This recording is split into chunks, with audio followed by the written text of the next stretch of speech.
تمام تعریفیں حمد اور ثنا اللہ تعالی جل جلالہ کے لیے۔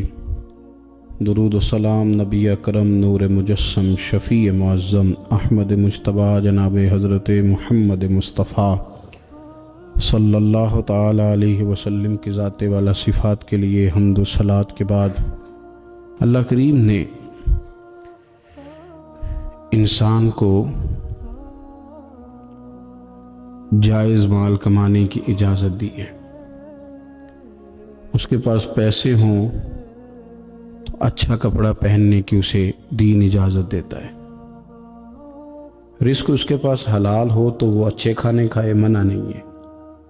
نکاح کرے، اس کے ہاں اولاد ہو، اپنا گھر بسائے، اپنے بچوں کے ساتھ وہ خوشی خوشی وقت گزارے، زندگی کی جتنی جائز آسانیاں ہیں وہ ساری حاصل کرے،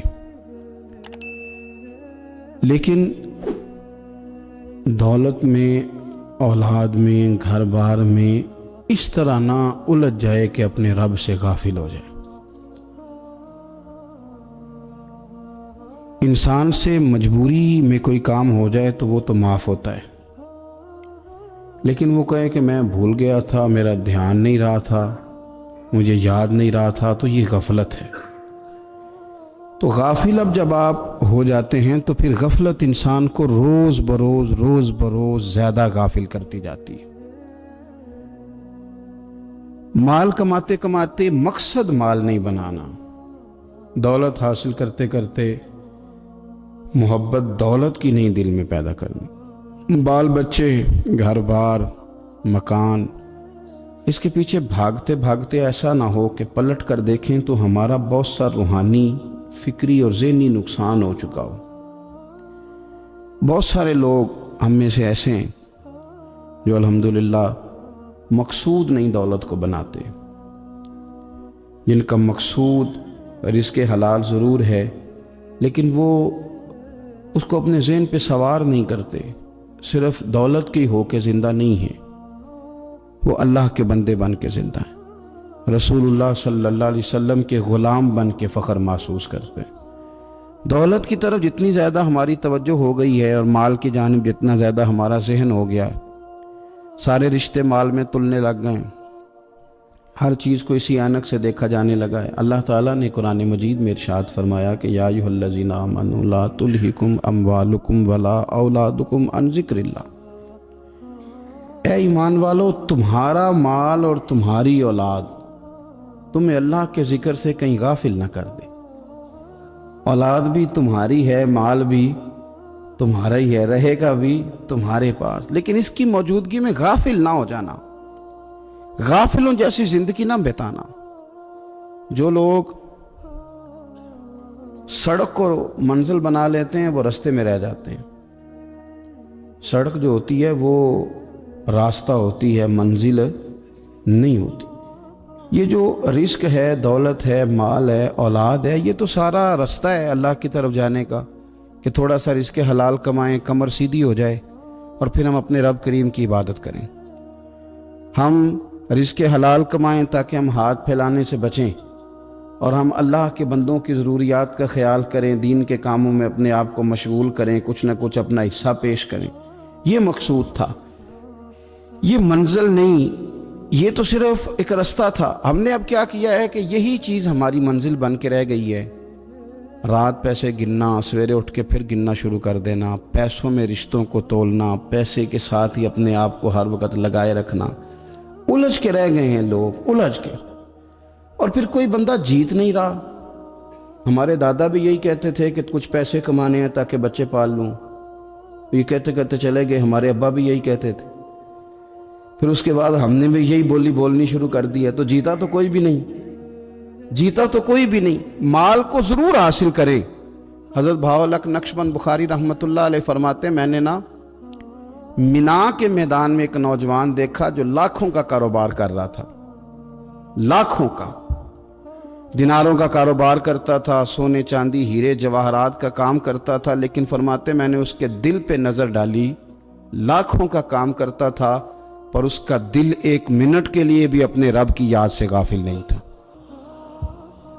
ہر وقت اس کا دل اپنے مالک کی یاد میں مصروف تھا، ہر وقت۔ ارشاد فرماتے ہیں کہ میرا شروع میں اس کے بارے میں گمان یہ تھا کہ دیکھو یہ شخص کیا کر رہا ہے، پیسہ کما رہا ہے، دولت کے چکر میں پڑا ہوا ہے۔ فرماتے ہیں کہ پھر میں نے ایک اور منظر دیکھا، ایک اور رنگ میں نے دیکھا کہ وہ کما رہا تھا، اور پھر اختتام حج پہ میں نے دیکھا کہ جو کمایا تھا سارا اللہ کے بندوں پہ خرچ کر رہا تھا۔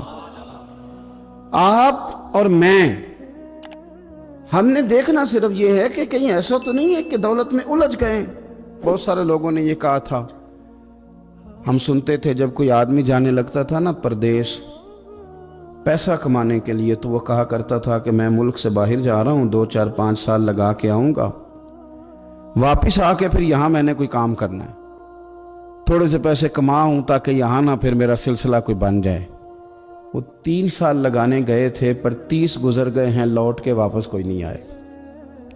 وہ 4 سال کا کہہ کے گئے تھے پر سال 40 ہو گئے، لوٹے نہیں۔ کیوں نہیں لوٹے؟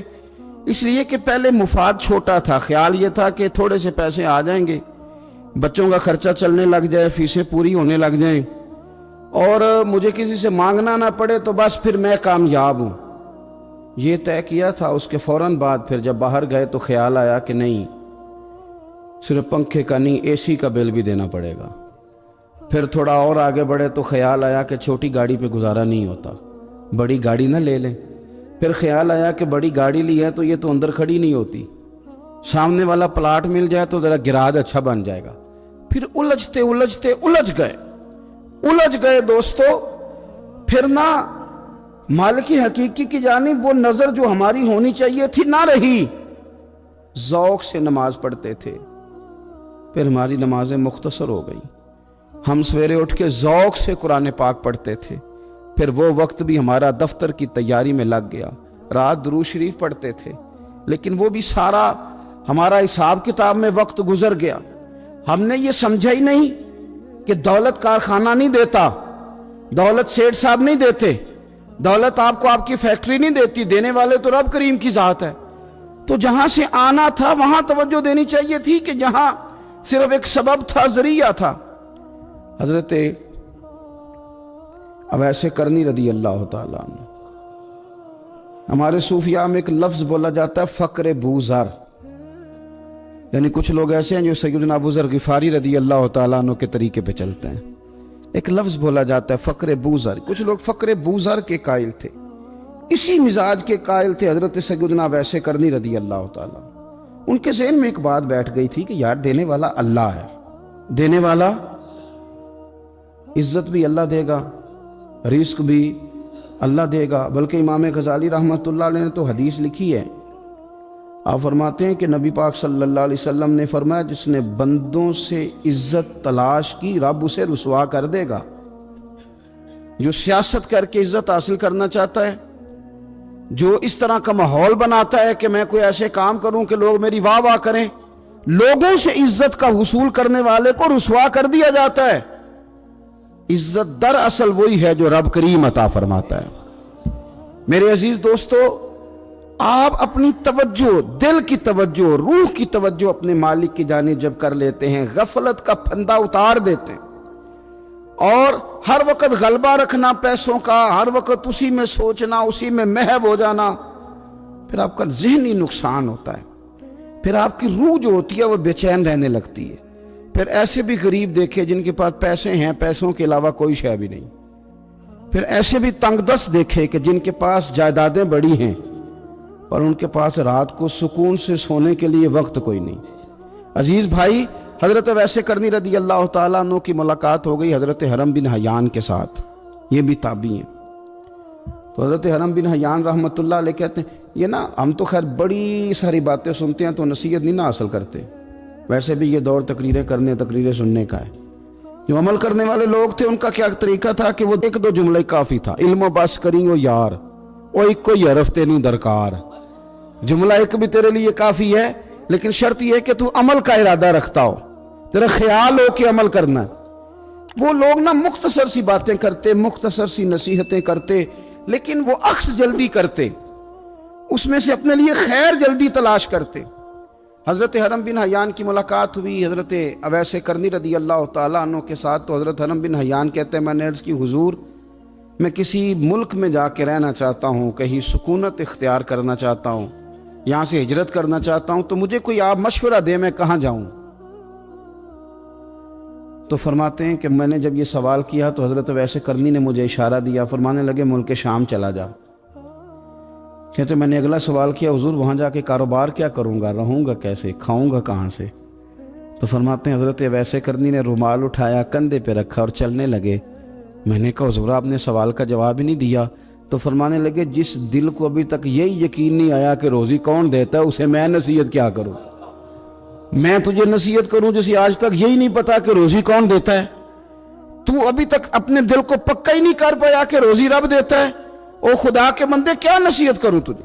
تو ابھی تک یہاں اڑا ہوا ہے۔ تیرا جو توکل ہے وہ مضبوط ہونا چاہیے، تیرا بھروسہ اپنے رب کی ذات۔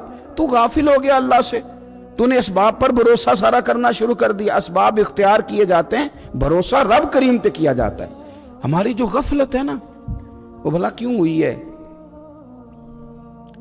وہ اس لیے ہوئی ہے کہ پیسے کسی کو بھی برے نہیں لگتے، پتہ نہیں ان میں کیا کشش ہے۔ یہ نہ آپ کسی جگہ بھی ان کا نام لے لیتے ہیں، یہ کسی جگہ بھی آ جاتے ہیں تو یہ برے لگتے ہی نہیں۔ یہ جناب بڑی بڑی فقیری کا دعویٰ کرنے والے اور لوگوں کو طریقت اور تصوف کا درس دینے والے ان کو بھی اچھے لگتے ہیں۔ یہ تو جناب جو لوگوں کو کہہ رہے ہیں فقیر ہو جاؤ فقیر ہو جاؤ، وہ خود امیر ہوتے جا رہے ہیں۔ یہ پتہ نہیں ان میں کیا ایسا خاص۔ ہمارے ایک استاد تھے تو مزاج میں بڑی ظرافت تھی، حالانکہ بڑے اللہ والے بندے تھے، تو بات بڑی وہ دل لگی کی کیا کرتے تھے۔ تو ایک دن ہم نے پوچھا استاد جی خوشبو کون سی اچھی لگتی ہے؟ کہنے لگے بیٹا جو پیسوں میں سے آتی ہے وہ مجھے بڑی اچھی لگتی ہے، اس لیے کہ ملتے کم ہیں۔ ہمارا نا جب اس طرح کا ذوق بن جاتا ہے نا، آپ مزاج بنا لیتے ہیں پیسوں کا۔ لوگ سمجھتے ہیں کہ غریبی کا ڈر شاید زیادہ ڈر ہے، لیکن کبھی آپ دروازہ رسول پہ جائیں نا تو حضور نے تو کوئی اور ڈر بیان کیا ہے۔ حضرت ابو عبیدہ بن جراح رضی اللہ تعالیٰ عنہ بحرین سے نا مال لے کے آئے بہت سارا، حضور نے بھیجا، جزیہ لینے گئے، یا مال غنیمت کا کچھ مال تھا، آپ لے کے مسجد میں آئے تو لوگوں کو پتہ چل گیا کہ آج مال آیا ہے۔ اب سب کو حصہ ملتا تھا، اس میں سے بدریوں کو زیادہ ملتا تھا، باقی لوگوں کو بھی ملتا تھا۔ تو فجر کی نماز کے بعد لوگ گھروں کو جایا کرتے تھے، لیکن آج پتہ چلا نا مال آیا ہے۔ تو یہ سیاستہ میں حدیث موجود ہے، سب لوگ مسجد میں بیٹھے رہے۔ حضور علیہ السلام نے فرمایا تمہیں پتہ چل گیا مال آیا ہے؟ عرض کی حضور ہاں۔ فرمایا تمہیں بانٹنے لگے ہیں، دینے لگے ہیں۔ ہم نا غریبی سے ڈرتے ہیں، ہم اپنے بچوں کے لیے دعا کرتے ہیں ان پہ غربت نہ آئے، ہم اپنے بہن بھائیوں کے لیے دعا کرتے ہیں ان پہ غربت نہ آئے، کرنی چاہیے۔ لیکن ذرا اس حدیث کے مفہوم کو بھی دیکھیے گا۔ نبی پاک صلی اللہ تعالیٰ علیہ وآلہ وسلم نے فرمایا تمہیں دینے لگے ہیں، مال آ گیا ہے، لیکن میرے قریب نے اپنی امت کے لیے جس چیز کا ڈر محسوس کیا وہ کیا ہے، حضور کے دل میں کس چیز کا خدشہ تھا وہ کیا ہے بیان کیا۔ حضور فرمانے لگے لوگو مجھے تم پر غربت کا ڈر نہیں، یہ ڈر نہیں کہ تم غریب ہو جاؤ گے، بلکہ مجھے تو ڈر ہے کہ تم پر دولت پھیلا دی جائے گی، تم زیادہ مالدار ہو جاؤ گے۔ خوف غریبی کا نہیں، خوف تمہارے مال کا ہے۔ اور حضور فرماتے ہیں کہ پھر تم انہی باتوں میں مبتلا ہو جاؤ گے جن میں پرانی امتیں مبتلا ہوئی تھی، اور جب وہ اللہ کی نافرمانی میں مبتلا ہوئی تھی تو پھر وہ ہلاک کر دی گئی تھی۔ مجھے ڈر ہے، مجھے ڈر ہے۔ ہاں جہاں دولت آتی ہے وہاں سستی بھی آتی ہے، جہاں دولت آتی ہے وہاں معاذ اللہ عیاشی بھی آتی ہے، جہاں دولت زیادہ آ جاتی ہے وہاں پھر لوگ ہر چیز کو دولت میں تولنے لگتے ہیں۔ جہاں دولت زیادہ آتی ہے میرے بھائی، پھر لوگ سمجھتے ہیں کہ ہر چیز میں خرید لوں گا، پھر لوگوں کے ذہنوں کے اندر اس طرح کا فطور آتا ہے۔ حضور نے فرمایا مجھے ڈر ہے تمہارے دولت مند ہونے کا، ڈر ہے دولت مند ہونے کا۔ یارو اپنے پیسوں سے ڈرا کرو، اپنی جائیدادوں سے ڈرا کرو، اپنے مال سے ڈرا کرو۔ وہ ہم نے جو بڑے بڑے محلات تعمیر کرنے شروع کیے ان سے ڈرا کرو، اس لیے کہ حضور نے فرمایا مجھے ڈر ہے۔ حضرت ابو بکر صدیق رضی اللہ تعالیٰ عنہ تشریف فرما تھے۔ ہمارے نا بچے بہت زیادہ آسانی مانگتے ہیں۔ اقبال نے کہا لہو مجھ کو رلاتی ہے جوانوں کی تن آسانی۔ جب میں جوانوں کا مزاج دیکھتا ہوں نا کہ اتنے آرام پسند ہو گئے ہیں تو پھر میری آنکھوں سے لہو بہتا ہے۔ لہو مجھ کو رلاتی ہے جوانوں کی تن آسانی، ان کا وجود اتنا آسانی کا ماحول لینا چاہتا ہے، ذرا سی بھی کوئی تکلیف آپ دیکھ لیں، لائٹ بند ہو جائے تو مصیبت کھڑی ہو جاتی، کسی جگہ چند منٹ کے لیے آدھے گھنٹے کے لیے ٹریفک بند ہو جائے تو مثلاً کیا ہو جائے گا، لیکن یہ کہ طبیعتوں میں تلخی، اور جب وہ گاڑیاں آہستہ آہستہ چلتی ہیں تو ایک دوسرے سے آگے بڑھنے کی وہ شدت، وہ ہمارے مزاج میں ایک دوسرے کے بارے میں دل میں بڑے بڑے جملے، کیوں؟ اس لیے کہ ہماری طبیعت آسانی پسند ہے، ذرا سی بھی کوئی رکاوٹ ہم نہیں برداشت کرتے، تھوڑی دیر کے لیے ٹھہرنا پڑ جائے ہمارے لیے بڑا مشکل کام ہے۔ آپ ہمیں ہماری مرضی کے خلاف کوئی بات کر دیں تو ہمیں بگڑا ہوا سمجھیں، ہماری طبیعت میں وہ آسانی ہے۔ یہ آسانیاں انسان کو پھر بڑے بڑے کام نہیں کرنے دیتی، پھر انسان کمزور پڑ جاتا ہے، پھر وہ کوئی کسی انقلابی تحریک کا کبھی حصہ نہیں بن سکتا۔ اگر وہ بڑی صلاحیت بھی رکھتا ہو تو وہ زندگی میں کوئی کارنامہ سر انجام نہیں دے پاتا، کیونکہ طبیعت میں آسانی آ گئی، اس کا مزاج ہی نہیں۔ جس بندے کو گرمی زیادہ لگتی ہے وہ کیسے آگے بڑھے گا؟ یہ سیٹھوں کے بیٹے، مالداروں کے بیٹے، پیروں کے بیٹے، بڑے بڑے جناب مشائخ کے صاحبزادگان، الا ماشاءاللہ، آگے نہ بڑھنے کی وجہ کیا ہے؟ صرف یہ ہے کہ طبیعت کا تقاضا یہ ہے کہ ایک آدمی نے رومال پکڑا ہے، دوسرے نے جوتا پکڑا ہے، تیسرا گاڑی کھول رہا ہے۔ جب آپ اس قدر زیادہ ان کو آسانیوں میں مبتلا کر دیتے ہیں، پھر ان کے لیے جہاد کرنا، میدان میں نکلنا ممکن نہیں رہتا، وہ عادی نہیں ہوتے۔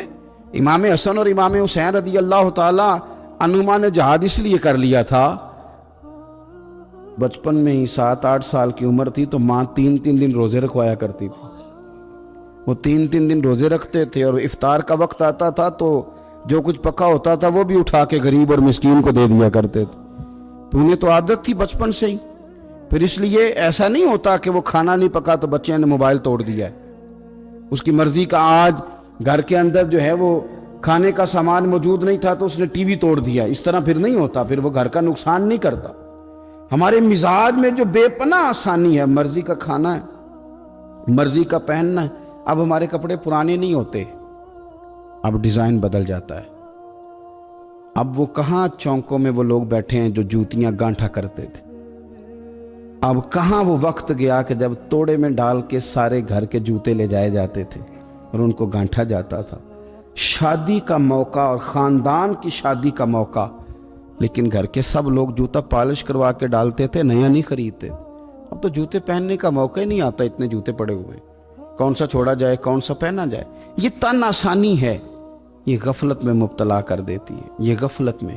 میرے رسول کریم صلی اللہ تعالی علیہ وسلم رات کو آرام کرنے کے لیے تشریف لے گئے تو حضرت بلال حبشی رضی اللہ تعالیٰ عنہ فرماتے ہیں کہ کسی صحابی نے نا آج موٹا گدا لا کے دیا، کہا حضور کی پشت اتھر پر نا میں موٹے بان کی چارپائی کے نشان دیکھتا ہوں، تو یہ گدا آج میرے کریم کے نیچے بچھاؤ، یہ بستر آرام دے۔ حضرت بلال کہتا ہے میرا بھی بڑے دنوں سے خیال تھا، میں نے وہ ڈبل کر کے نا بچھا دیا، حضور نے آرام کیا، میرے دل کو بڑی تسلی ہوئی۔ صبح محبوب تشریف لائے، فرمایا رات میرا بستر کس نے بچھایا تھا؟ عرض کی حضور میں نے بچھایا تھا۔ فرمایا اٹھا لو، آج کے بعد نہ بچھانا، مجھے تو نیند بڑی گہری آئی ہے، میرے کئی نفل رہ گئے۔ فرمایا میں تمہاری دنیا کے اندر آرام کرنے نہیں آیا، میں تو مسافر ہوں، اپنا وقت بتانے کے لیے آیا ہوں، تم نے یہ میرے لیے نیچے اتنا آرام دہ بستر کیوں بچھا دیا؟ حضور سید عالم صلی اللہ علیہ وسلم کے کمر پر موٹے بان کی چارپائی کے نشان دے کر حضرت عمر جیسا بندہ رو پڑا جو مزاجن سخت مزاج ہے، اور عرض کی حضور یہ آپ کی کیا کیفیت ہے؟ کیسر و کسرا اللہ کے دشمن اتنی آسانیوں میں اور آپ اس حال میں؟ حضور نے فرمایا عمر تم یہ پسند نہیں کرتے کہ دنیا میں تھوڑی سی مشکل برداشت کریں اور آخرت کی ساری عزتیں اللہ ہمیں ہی عطا فرمائے؟ فرمایا میں کچھ تمہاری دنیا سے کچھ حاصل کرنے نہیں آیا میرے عزیز، یہ نا تن آسانی سے تھوڑا بچیں۔ غفلت کی بنیادی وجہ یہ ہے ہم نے اپنی مرضی کا کھانا ہے، اپنی مرضی کا، یعنی بہت ساری چیزیں ایسی ہیں جن کو ہم ناپسند کرتے ہیں، حالانکہ سیدہ عائشہ صدیقہ رضی اللہ تعالیٰ عنہ فرماتی ہیں کھانا پک جاتا تھا، کریم نے کبھی نہیں فرمایا مجھے ناپسند، کبھی طبیعت نہ چاہتی تو چھوڑ دیتے تھے، لیکن کبھی ہم نے عیب نکالتے نہیں دیکھا۔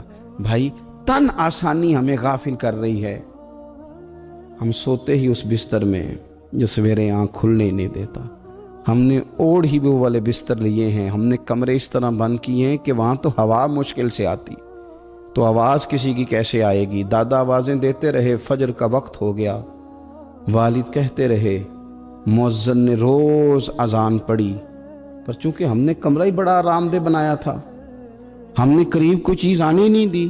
یہ تھوڑے دن پہلے ہمارے شہر کا واقعہ، ایک صاحب نے ضلع گجرانوالہ کے ایک گاؤں میں ایک صاحب نے کیا کیا ہے، انہوں نے کہا کہ جناب میں تمہیں روز منع کرتا ہوں کہ اذان پڑھا کرو، بعد میں نعت نہ پڑھا کرو، سونا ہوتا ہے، اذان ہو گئی ختم ہو گئی، تم ایک نعت بھی سناتے ہو۔ اسی بات پر اس شخص کو باہر بلایا اور گولی مار دی، بندہ مار دیا تو میری نیند میں خلل واقع کرتا ہے، تو وہ تو ابدی نیند سو گیا ہے، تو کیا آپ ساری عمر جاگتے رہیں گے؟ آپ کو بھی سونا ہے، آپ کو بھی جانا ہے، قبر میں پہنچنا ہے۔ یہ غافلوں والی جو زندگی ہے نا، یہ تباہ کر دیتی ہے، تباہ۔ اور بہت سارے لوگ ایسے ہیں پھر ان پر پکی مہریں لگ جاتی ہیں، پھر وہ جاگنا بھی چاہیں تو آنکھ نہیں کھلتی، پھر اٹھنا بھی چاہیں تو بیداری نہیں ہوتی، اس لیے کہ سوتے کو جگانا آسان ہوتا ہے، جاگتے کو جگانا بڑا مشکل کام۔ حضرت ابو بکر صدیق رضی اللہ تعالیٰ عنہ امیر المومنین ہے۔ آپ نے کبھی آسانیاں دیکھی ہیں گورنر کے گھر میں، وزیر اعلیٰ کے گھر میں، وزیروں کے گھروں میں کیا نظام ہے، کیا جناب دنیا ہی الگ ہے۔ کبھی سیٹھوں نوابوں کے ہاں آپ دیکھیں کس طرح کا جناب ان کا رہن سہن ہے، بالکل دنیا ہی اور ہے۔